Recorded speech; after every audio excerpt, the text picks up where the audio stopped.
All right, so if Calculus 1 had two main parts, the first part would be the derivative and the second part would be integration. And what integration helps us find is area under a curve. Now, if there exists something called the derivative, there's got to exist something that's the opposite of that. Well, we call that the antiderivative, and we call it capital F of x. So if we take the derivative of the antiderivative, we get the original function. However, we're not going to always call it capital F of x. We're going to put this weird squiggly thing in front of it called the integrand and say the integral of f of x dx. Now, this is the indefinite integral. And what we do is the indefinite integral gives us the antiderivative and we add c to it, which is any given constant.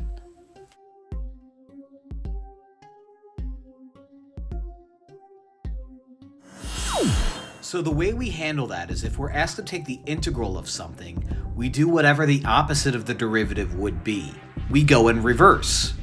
So we just take the antiderivative, add a c. Let's see what that looks like.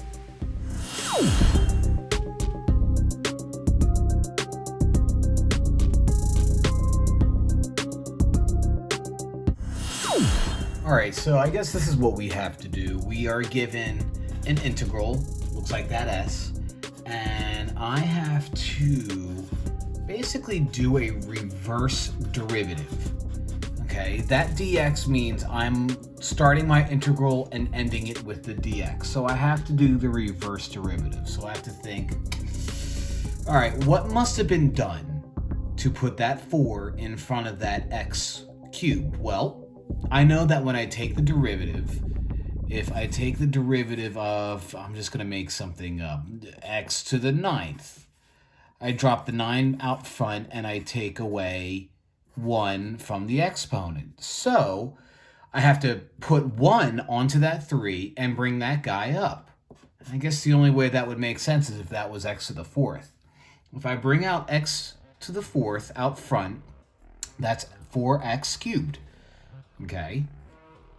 Similarly, what must have been done to turn something into a 2x to bring something down from an exponent and make it a 2x? Well, if I go in reverse, if I take that 2 and put it up there, that would be x squared, and nothing would be in front anymore.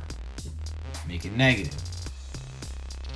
The derivative of what would have to be 5? Well, I would have to be an x, right? I mean, that's the only way that works, and that's my problem. Now, I have to put a plus c here, because there could be like a 5 here. Like if I took the derivative of this guy, I get 4x cubed minus 2x minus 5x, maybe plus 9 or minus 10 or something. I don't know. It could be 0 for all I know, but I always put some arbitrary c. Oh, I wish there was a better way of doing this. It just seems too up in the air for me. I don't know. Now, you have to know this isn't the way to do a problem. There has to be a formula when dealing with terms with exponents, and here it is. If you integrate x to the nth power, it's the same thing as 1 over n plus 1 times x to the n plus 1, and don't forget your c. So let's try to do a problem using this method.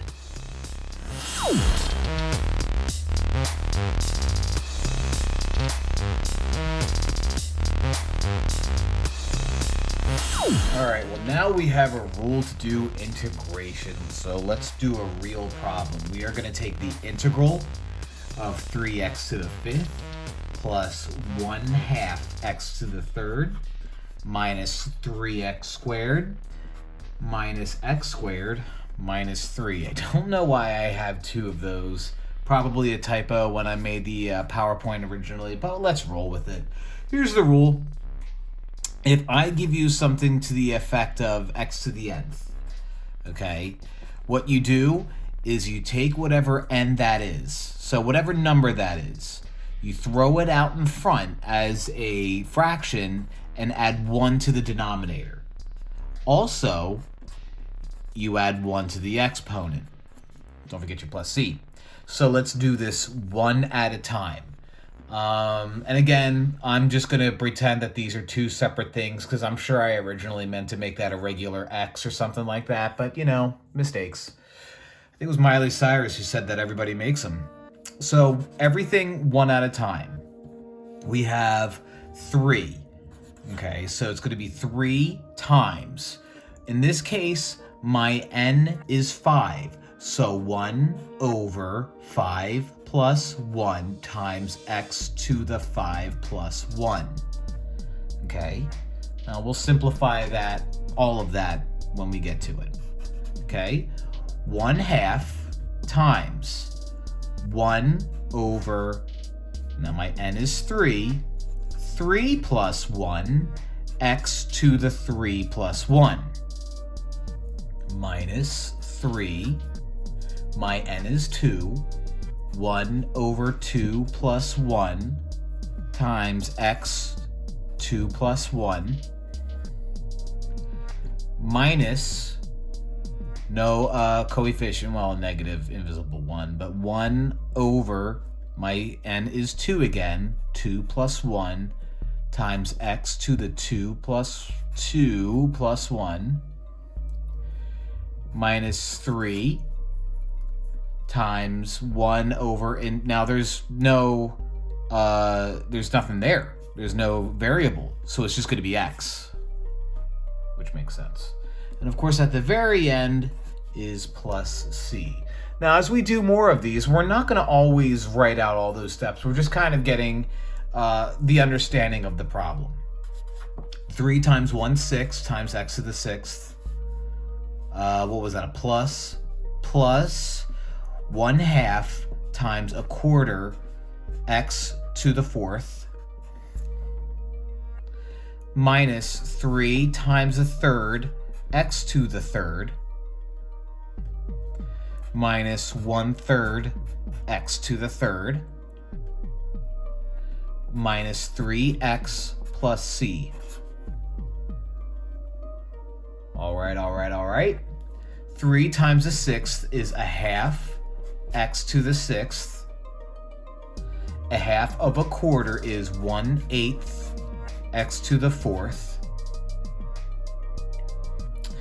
minus 3 times 1/3 is just 1, x to the 3rd, minus 1/3 x to the 3rd, minus 3x plus c, and let's combine these two. 1/2 x to the 6th plus 1/8 x to the 4th. What is that? Minus 4/3, 1 1/3 x to the 3rd, minus 3x plus c. Again, this is me showing every single step that there is to show. Not all of those problems are going to be like this. This is just an ugly polynomial that I decided to create to show you how to do a problem that could look as ugly as this. And we did it. And as time goes on, we will pretty much skip this step and go right to here, or maybe even to here, and not show as much work, but we'll get there. Well, of course the trigonometric functions are going to have their integrals. They have their derivatives, so they have to have integrals. The integral of sine x is negative cos x plus c. That makes sense because the derivative of negative cos x is positive sine. Similarly, the integral of cos x is sine x plus c, and the integral of secant squared x is tan x plus c. Now, taking a look at the right side, if you took the derivative of that, you'd get the left. So all we're doing is the exact opposite of what the derivative would have given us if we took the derivative in the first place. Yes, exponential functions too. The integral of e to the x is, you guessed it, e to the x plus c. Because the derivative of e to the x is e to the x, the integral of e to the x is e to the x.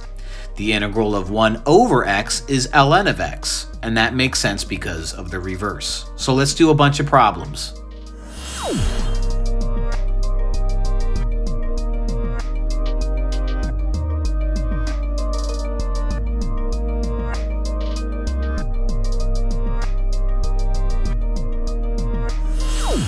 We're going to take the integral of x to the 8th minus x to the negative 8th dx. Okay. X to the 8th is going to turn that 8 into plus 1, so that's 9. And in front of it, we have 1 over 8 plus 1, which is 1/9. Okay, in the previous problem we showed a whole lot of steps. I'm not showing near as much this time.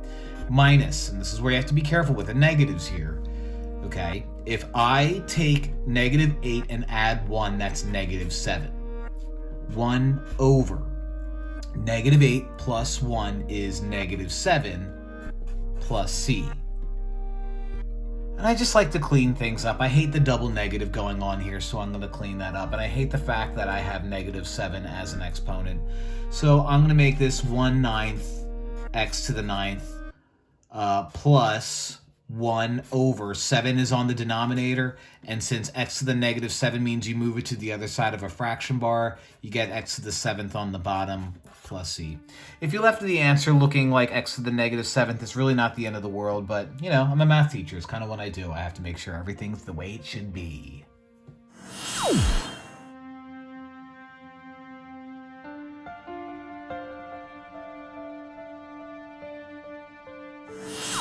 Okay, problem B, we have the integral of the cube root of x minus cosine x plus 2x to the -1 dx. I'm going to change the way that two of these look before I actually take the integral. The first thing I'm going to change is the cube root. In the previous slides, I wasn't given any information about taking the integral of a cube or a square or any root for that matter. But I was given information about x2 and exponent. So remember, cube root can be written as whatever to the 1/3. Cosine's fine. Leave it. Now, normally I'd like the way that this exponent looks.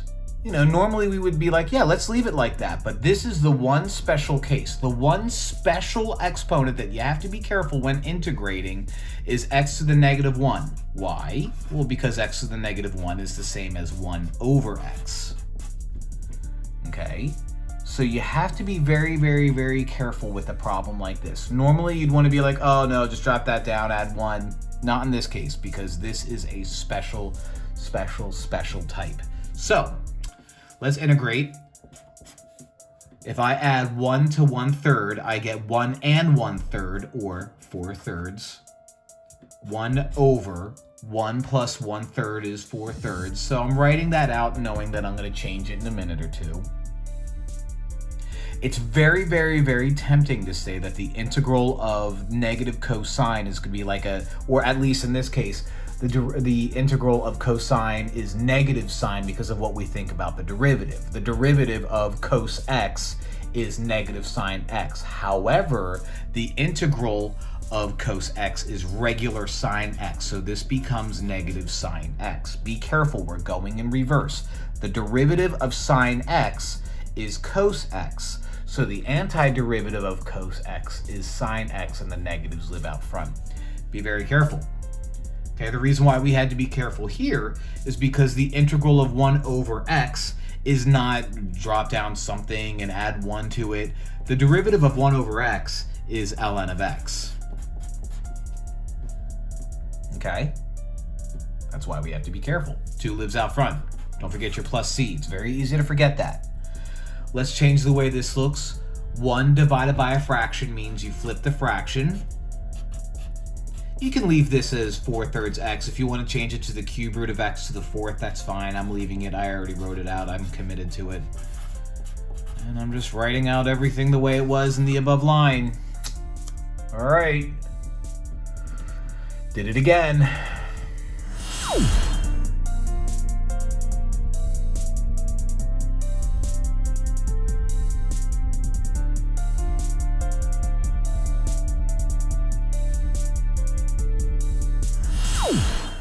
Gross, gross, gross. What's this quotient rule looking thingy that we have here?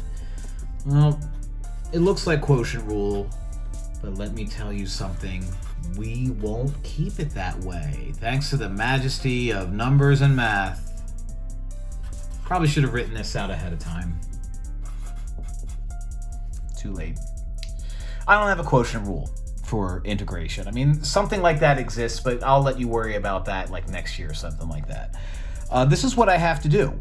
I can't do much anything the way this is. there's not much I can do. I can't have like a quotient rule and do like a, u and a v prime to u. But that's not how this works. This is what I can do though. If I take an entire numerator and divide it by one object, I take each and every object and divide it by the same thing. For example, if I had like 5 plus 10 plus 15 all divided by 5, I would take each part and divide it by 5. This is no different. So I'm going to rewrite this out as each part. Now I'm going to be a little extra and write out everything just because I want everybody to understand what I'm talking about. I can take each part and divide each thing by the same 5x to the 8th. Now this is an extra step that's not necessary, but I want to make sure I have it written out so it makes sense what we do next. What I could have done is just taken turns dividing each and every one of these. I would take the coefficient and divide each coefficient by 5, and then I would take each x and remove 8 x's away from this guy right here, which is just what's going to end up happening right now. 10 divided by 5 is 2. X to the 11th over x to the 8th is x to the 3rd. Okay, remember when you're dividing objects, dividing terms with the same base, you subtract the exponents. Okay. I knew I made a dumb mistake there. That should have been an 8. Which is fine because they just cancel out. And I'm left with 3/5.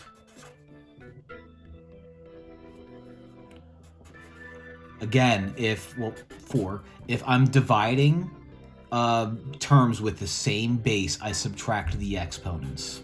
X to the -5th is what I get here. It's tempting to keep x on the bottom and call it x to the +5, but that's not, I don't have a rule for that. I only have a rule for something that looks like this. So let's take the integral. Okay, I have 2x to the 3 plus 1, which is 4, over 3 plus 1, which is 4. I'll clean that up in a second. Minus 3/5. Okay, if I have a constant and I need to take the integral, I just add an x there. Okay, plus 4. X to the -5 plus 1 is -4. So x to the -5 plus 1 is -4. So don't forget your plus c. So let's clean this up a little bit. 1/2 x to the 4th minus 3/5 x. 4 divided by -4 is -1. And I'll put x to the 4th on the bottom. Again, it's not the end of the world if you say x to the -4th, but these two guys cancel each other out, giving you just a negative. That's why that negative replaces the positive.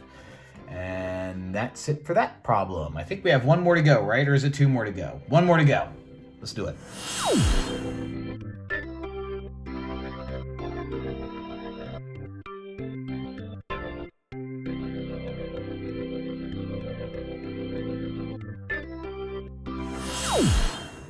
All right, the integral of 3e to the x plus secant squared x minus 2 over root x dx.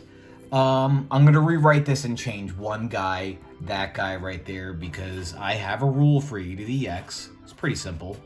I have a rule for secant squared x. Pretty simple. But I don't have a rule for having a square root on the bottom. Okay, so this is what I'm going to do. I'm going to do 2 things in one. Okay, I'm going to turn the x to an x to the 1/2. So the square root can be written as x to the 1/2, and I'm going to bring it up and make the exponent -1/2. Okay? Much better. Much better. The integral of 3e to the x is 3e to the x. Remember, the integral of e to the x is itself, and if there's 3 of them, then that doesn't change anything. The integral of secant squared x is tangent x. So those two are nice. Minus 2. If I add 1 to -1/2, I get +1/2. If I add 1 to -1/2, I get +1/2 plus c. All right, so let's wrap this problem up. I have 3e to the x plus 10x minus 2 divided by 1/2 is not 1. 2 divided by a half is the same thing as, let me see, divided by a half is the same as times 2 over 1. So 2 times 2 is 4. And I hate the way that this is written out. You know me. I like to look at that way. And that's that. Integration. Fun. So much fun. Let's do more.